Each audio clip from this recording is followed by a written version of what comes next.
Bonjour à tous. Alors je vous souhaite une très bonne année 2014 pour ceux qui n'ont pas vu mon message sur Facebook.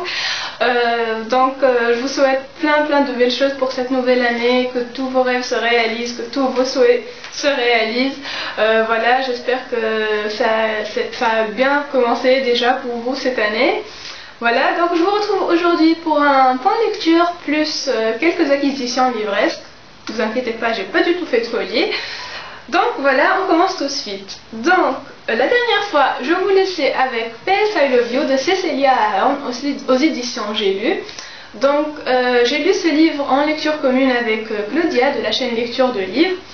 Et bizarrement, nos avis ont été diamétralement opposés. Bien que Claudia et moi, on aime souvent lire les mêmes choses. Voilà, on a à peu près le même style de lecture. Pas dans tout, bien sûr, mais quand même assez. Voilà, donc pour vous dire que nos avis c'est complètement subjectif, ça dépend vraiment de la personne, de comment on ressent le livre, voilà.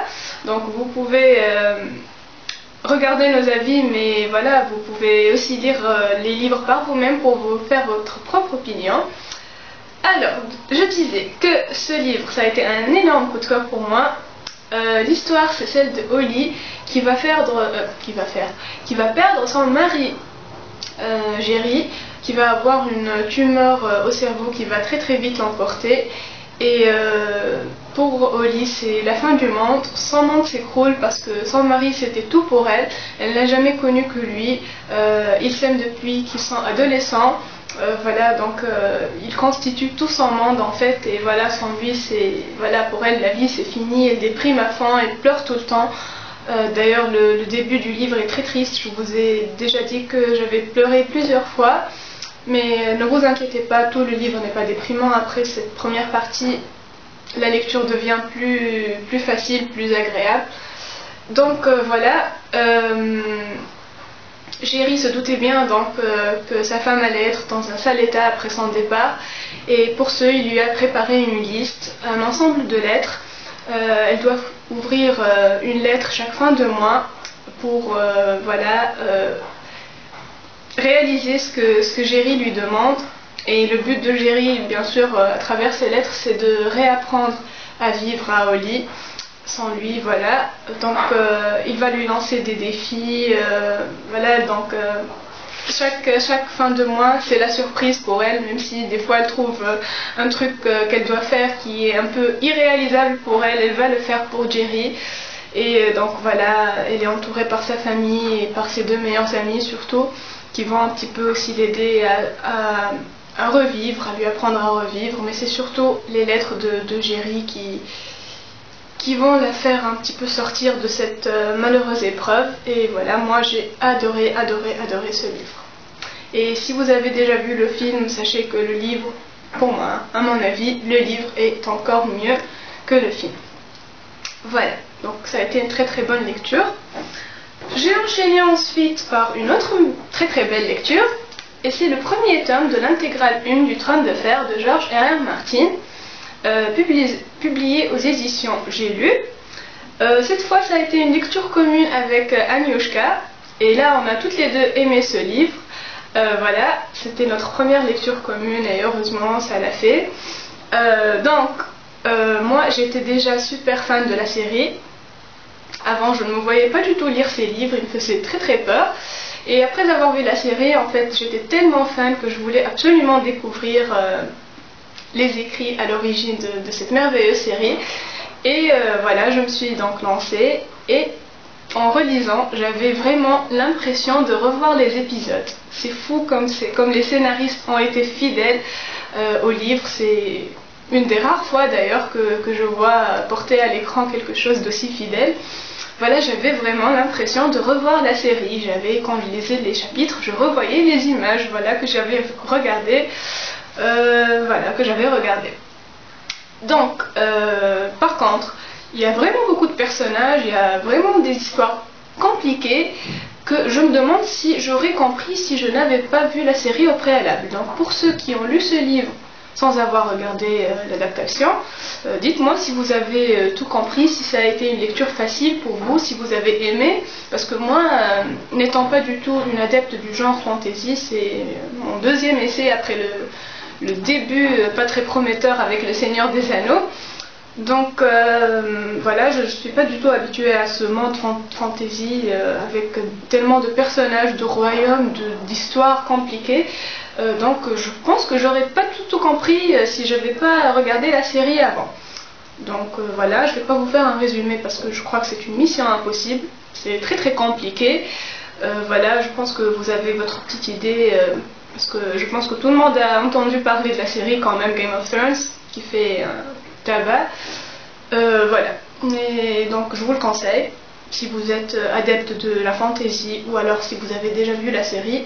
Si ce n'est pas le cas, donc ni pour l'un ni pour l'autre, je ne sais pas si je peux vous le conseiller. Je pense que vous allez trouver ça un petit peu compliqué quand même.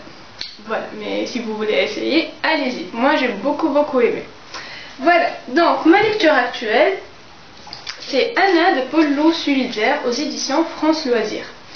Et que vous dire, j'ai lu 200 pages pour le moment sur les 600 et je pense que c'est bien parti pour être mon premier coup de cœur de l'année 2014. Voilà.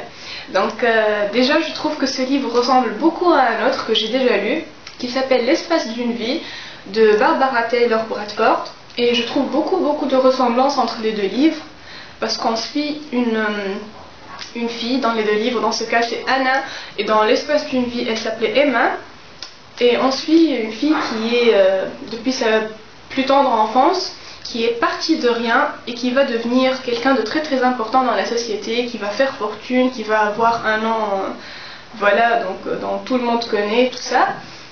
Voilà, donc vraiment c'est très similaire et j'aime autant que j'ai aimé le premier, qui est d'ailleurs l'un de mes livres préférés. Donc voilà, je vais continuer à le lire et je vais vous le résumer la prochaine fois. Et je vous dirai aussi si ça a continué à ressembler à l'espace d'une vie. Voilà, donc je suis très contente de ma lecture actuelle, j'aime beaucoup. Ensuite, je vais lire. Donc j'hésite entre deux livres qui n'ont absolument rien à voir l'un avec l'autre. Donc ce sera soit Au bonheur des dames de Zola, ou donc dans le livre que je lis là, Anna, ce livre fait allusion à ce livre-là, donc ça m'a donné encore plus envie de le lire. Ou alors ce sera Cette nuit-là de Linwood Barclay, qui est un thriller et qui n'a donc rien à voir avec le classique que je viens de vous montrer. Donc ce sera au feeling, après ma lecture d'Anna, ce sera voilà, ce que j'aurai envie sur le moment, quoi. Je vais choisir entre ces deux-là. Voilà, donc il y a quelques jours, je suis partie chez un bouquiniste avec mes tantes qui sont toutes aussi fans de lecture que moi. Et donc j'ai craqué pour quelques petits livres, mais je me suis pas ruinée puisque c'est un bouquiniste et que je n'ai pris que 4 livres, dont un que je voulais absolument depuis très longtemps. Donc déjà j'ai pris Rebecca de Daphné du Maurier aux éditions Le Livre de Poche. Ce livre je l'ai lu quand j'étais au lycée, ma prof me l'avait prêté et j'avais adoré, totalement adoré l'histoire, la chute à la fin, je ne m'y attendais pas du tout. J'avais beaucoup aimé, donc je voulais ce livre dans ma bibliothèque depuis le temps et voilà, c'est l'occasion, je l'ai trouvé chez le bouquiniste. J'allais pas le laisser là. Voilà, donc Rebecca. Ensuite j'ai pris L'arrangement de Elia Kazan, paru chez Le Livre de Poche aussi.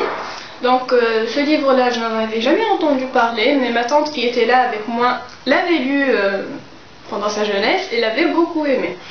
Donc en fait c'est un petit peu l'histoire d'un homme marié qui va avoir une maîtresse et sa femme va être au courant de la situation et bizarrement il va y avoir un arrangement entre lui et sa femme pour qu'il garde sa maîtresse, un truc comme ça quoi.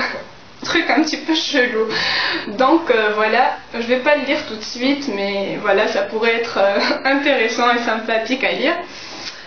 Donc je n'ai pas du tout l'habitude de lire ce genre de livre. Et enfin le livre que j'étais super contente de trouver, c'est Les oiseaux se cachent pour mourir de Colin McCulloch aux éditions J'ai lu. Ça c'est un chef-d'œuvre de la littérature qu'il faut absolument avoir lu. Il est très connu, je voulais le lire depuis très longtemps. Et enfin je l'ai trouvé, c'est l'édition qui est sur 2 tomes, celle que j'ai trouvée, donc le tome 1 et le tome 2. Voilà, avec en couverture les images du film qui, il paraît, qui est très bien aussi. Donc je pense pas qu'il tardera dans ma palle celui-là parce que j'ai vraiment très envie de le lire. Et enfin, Ma meilleure amie m'a offert un énorme pavé qui est en fait 2 romans en un de Barbara Wood. Donc ça s'appelle African Lady puis Australian Lady, donc 2 romans. Il paraît que ce sont 2 best-sellers de l'auteur regroupés en un seul livre pour Noël, je crois qu'ils ont fait ça. Et voilà, je connais pas du tout Barbara Wood, mais ma copine savait que j'aimais Danielle Steel et il paraît que c'est le même style d'auteur qui écrit donc des romances similaires. Voilà, donc elle me l'a pris, je crois que c'est le plus grand livre que j'ai dans ma bibliothèque. Regardez-moi cette brique, il fait 1340 pages, hein. Donc voilà, il est énorme et je sais pas du tout quand est-ce que je vais le lire, mais pas tout de suite, ce qui est sûr. Et ce que j'aime beaucoup dans ce livre, c'est la mise en page, parce que je sais pas si vous voyez, mais les pages sont écrites ici, de côté. Moi, j'avais aucun livre qui était comme ça, donc les pages étaient toujours en bas pour moi. Donc voilà, j'aime bien ça et voilà. Donc voilà, c'est tout pour mes acquisitions. Je dis beaucoup le mot voilà, je suis vraiment désolée, on me l'a déjà fait remarquer et je crois que je vais pas me défaire de cette habitude malheureusement. Donc c'est tout pour cette vidéo, je vous laisse en vous souhaitant de très belles lectures et je vous dis à très bientôt. Bisous tout le monde!